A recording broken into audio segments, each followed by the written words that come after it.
hujan atau pada saat dicuci gitu ya, dengan pressure tinggi itu air juga bisa masuk.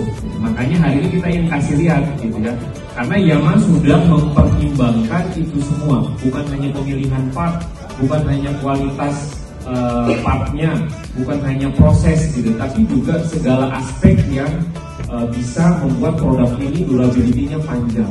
Makanya hari ini sedikit kita ingin demokan untuk bagaimana kalau memang di dalam frame itu ya, ada air, kebuangnya kemana? Gitu ya. Nah, nanti kita akan lihat bahwa di Yaman sudah banyak lubang yang disiapkan gitu ya, terutama salah satunya adalah drainable tadi.